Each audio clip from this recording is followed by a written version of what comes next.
বিশ্বজুড়ে চলমান যুদ্ধসমূহ নিয়ে এমনিতেই উত্তেজনা তুঙ্গে।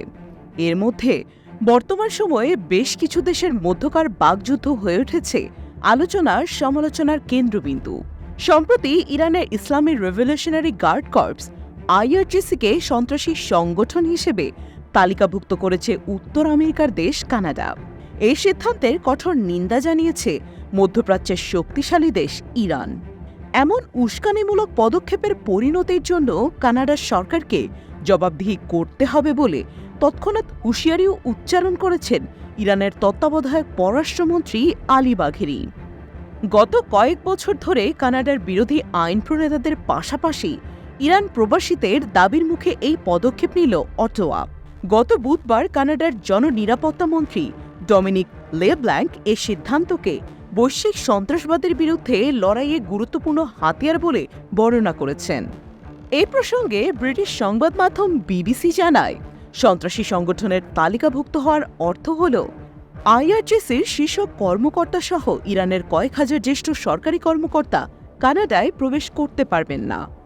গত বৃহস্পতিবার নিজের এক্স অ্যাকাউন্টে এক পোস্টে আলী বাঘেরি বলেন, ইরানের জাতীয় নিরাপত্তা ও আঞ্চলিক অখণ্ডতা রক্ষায় এবং এ অঞ্চলের নিরাপত্তা ও স্থিতিশীলতা রক্ষায় এবং আইএসের সন্ত্রাসবাদ মোকাবেলায় অপূরণীয় ভূমিকা পালন করছে আইআরজিসি। এটি ইরানের সামরিক বাহিনীর অবিচ্ছেদ্য অংশ। তিনি আরও বলেন, কানাডার অবৈধ পদক্ষেপ বিদ্বেষপূর্ণ এবং একই সাথে আন্তর্জাতিক আইনের নীতি ও নিয়ম লঙ্ঘন করেছে। হুঁশিয়ারি উচ্চারণ করে ইরানের এই পররাষ্ট্রমন্ত্রী বলেন, উস্কানিমূলক ও দায়িত্বজ্ঞানহীন সিদ্ধান্তের পরিণতির জন্য কানাডা সরকারকে জবাবদিহি করতে হবে। এদিকে কানাডার এমন সিদ্ধান্তকে অবিবেচক ও অপ্রচলিত রাজনৈতিক উদ্দেশ্যপ্রণোদিত পদক্ষেপ বলে মন্তব্য করেছেন ইরানের পররাষ্ট্র মন্ত্রণালয়ের মুখপাত্র নাসের কানানি। তিনি বলেছেন, কানাডার এই পদক্ষেপ রেভলিউশনারি গার্ডের বৈধ ও প্রতিরোধমূলক ক্ষমতার উপর কোনো প্রভাব ফেলবে না। তেহরান তালিকাভুক্তির বিষয়ে প্রতিক্রিয়া জানানোর অধিকার রাখে। কানাডার পররাষ্ট্রমন্ত্রী মেলানি জোলি এই ঘোষণার পর ইরানে অবস্থানরত কানাডীয়রা নির্বিচারে আটক হওয়ার ঝুঁকিতে পড়তে পারেন বলে সতর্ক করেছেন। উল্লেখ্য যে ইরানের সামরিক, রাজনৈতিক ও অর্থনৈতিক ক্ষেত্রে অভিজাত আইআরজিসি বাহিনীর ব্যাপক প্রভাব আছে।